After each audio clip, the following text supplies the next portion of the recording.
ask who you are. All right. And a little bit about Driftaway and why you do it, what you're doing here at CoffeeFest. Perfect. Welcome to the Coffee People podcast. I'm Ryan. Hi, Ryan. Nice to meet you. I'm I Anu. do that like we didn't just shake hands a moment ago, but I appreciate it. Yeah. The only time I need you to look right at this camera is to tell people who you are and what your coffee company is, why you're here at CoffeeFest. Yes, awesome. Hi, my name is Anu. I'm one of the founders of Driftaway Coffee. We're a small batch roaster. We roast out in Brooklyn, New York. What we're really passionate about outside of sourcing great coffee is how do we do it in a way that creates a more inclusive value chain. So 50% of our coffees come from women-owned farms.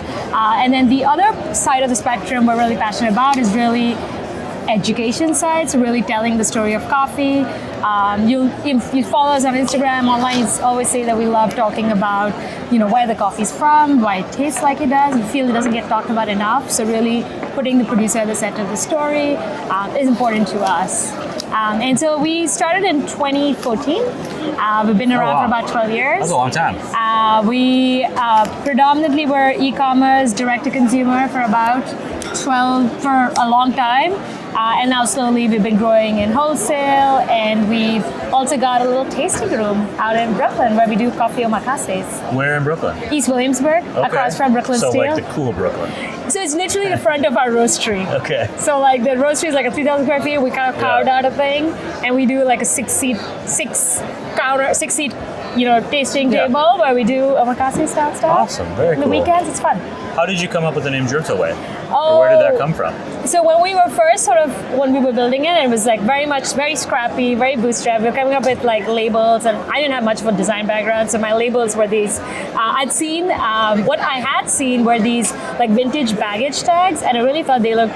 I was like, I can see kind of a coffee label kind of based on that, because I was also learning about coffee and kind of learning about where all coffee comes from. And I was like, we don't talk about that enough. So I was like, I can see like a baggage tag, like that sort of is also representative of how much coffee travels. Right. And so this whole travel theme was there. So whatever name we had, we wanted it to have some sort of a travel kind of element to it. And then the second part of it was we loved just the ritual of coffee, that first cup you brew slow in the mornings, all of that. Yeah. And so I was trying out all these different names, like, as one does, researching. Do you have a list somewhere of all those names? Yeah, we actually had a graph that would go like, do you want to be sort of close, like coffee related or not? So how tied? And then do you want it to be symbolic, emotional or not? And we were like putting all these names, we put it on a graph. My background's engineering. We're very analytical. Everything comes to, that sort of. And honestly, the other thing is we needed a name that nobody else had taken. That's part of it. And we needed a domain that we could also buy because we were, online. Yeah. So we didn't think about it that way. So when we came across just Driftaway, we're like, nobody had it. And it kind of alluded to travel and what we call the Driftaway moment, which is here. Yeah, I was just thinking to myself, that is kind of like that first sip. So when I have a really good cup of coffee, which is not every day because I'm lazy, not every day, but sometimes I'll have a cup of coffee or I'll go to a new shop and unexpectedly I'll take a sip and it's like this moment where my whole body just sort of, that's what the best part of the world is supposed to be right now for me. Yeah. And that's what I thought of as soon as I saw the label. I love the font. I like fonts. Oh, thank you. I actually noticed on the back it says that the bag is industrial compostable. I didn't even know that they were doing that. Yeah, we love working with Roastar for it. Roastar sponsors me and I didn't know they were doing that. So I'm learning things here about Roastar. That's a good thing. It's great. And you'll see like it holds up really well. We're fans. Starting in 2014, this is not 2014. I wish I was the same age as I was in 2014. What's changed for you guys? How have you seen the industry change around you since then? So many things. I think for us it's been like this sort of change, like as we learn more, we keep changing, whether that's our sourcing, whether that's sort of our business model. Industry-wise, I feel the biggest is like sort of the coffees have changed so much. So the coffees I'm serving today at the booth didn't exist back then. Like we're doing a thermal shock Sidra, which is like this funky process, driven coffee. Yeah, the funny cracks in the beans. Exactly. Yeah. So it's been interesting to see just coffee changing, like the origins we were working with in 2014 were probably like classic Ethiopian, Kenyan coffees. And now a lot more Colombian coffees in the game, and a lot more just fun, exciting, process-driven, and I'm here for it. Like, so your palate also though has to change. You have to kind of change perspective. How you cup changes. Everything does change, but it's also a reminder that the industry keeps evolving. You've got to keep adapting.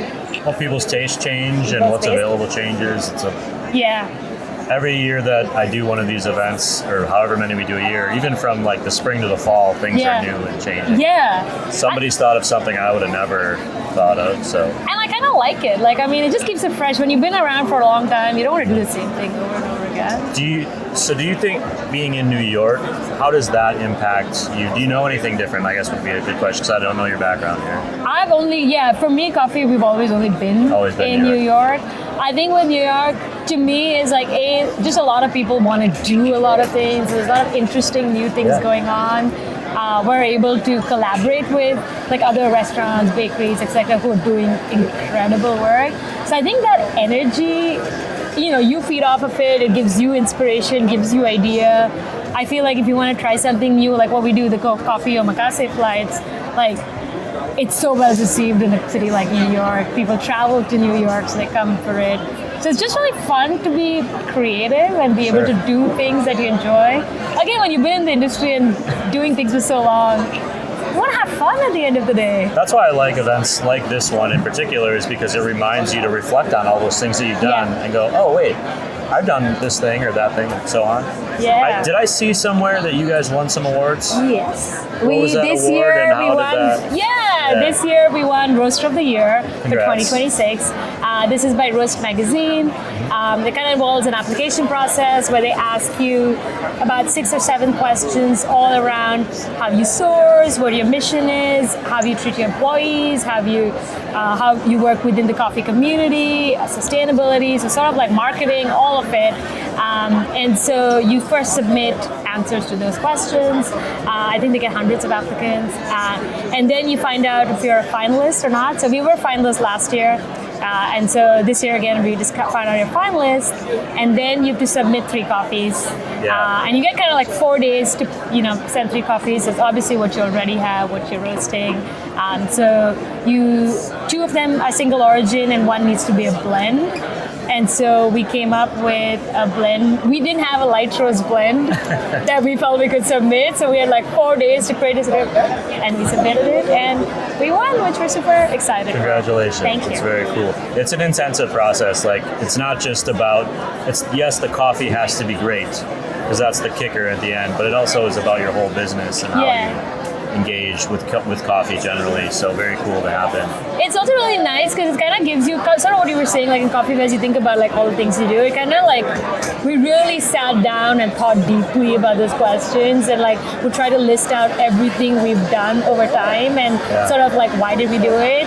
It was sort of a nice reflection exercise. And then like, as a small business owner, you're always just going to the next thing. So like, it takes you time to kind of, look at all we've done, and we don't talk about this enough, and it's so... We don't celebrate ourselves enough. And so like even just the application process I thought was very kind of therapeutic in a way. Good to know. So I recommend everyone do it. All the time.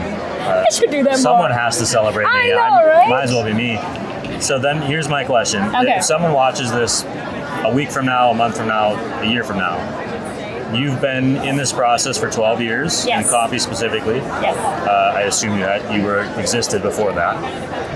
But in coffee, you've learned a lot. You've seen the world through the pre-COVID joyous times, the COVID times, this chaotic time we're in now.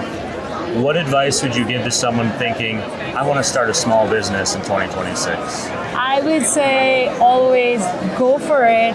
Start small though. I think the things that really helped us was when we started, I started it with my husband, my partner had his own, still continued his job. So start small where you can test out your idea. And first find a small test for ideas, see if it works, because all of us build products for things we want, but you want to prove that other people want it, are going to pay for it. So test it out, keep iterating till you get that right mix, and keep doing it. Like, I am so grateful for taking that chance 12 years back, and I'm really glad that it happened to be coffee. Like I wasn't super intentional about that part outside of just loving coffee, but didn't know the industry, didn't know anything, and I'm just really grateful to be here. So I'm glad that I took that chance. And my background was engineering, digital marketing, completely different. So yeah, here take you are. that chance. Yeah. You mentioned Williamsburg, but how can people find Driftaway if they're out in the world somewhere? Yeah, our website, we do still a lot of e-commerce, so a lot of online, all the bags are there, all sorts of combinations, subscriptions. But if you're in Brooklyn, come visit us. You can book a spot for a coffee tasting, which is really fun, and we're just having a fun time doing it. So important to book a spot, not just show up. for the flights, you have to book a spot. Okay. They are quite busy right now, thankfully. So I do. Yeah, we can't. The walk-ins are really not possible anymore. But just get a cup of coffee, a pour over, or espresso. Absolutely, you can just come by pop on anytime. in. Awesome. Well, thank you so much for Thank you. sharing the moment with us and telling us a little bit about your story. Thanks so much for having me, and thanks for Pleasure. doing this. Thank This is you. so great that you do this. Oh, well, Thank you. I'm glad someone's on board with it. It's great. I mean,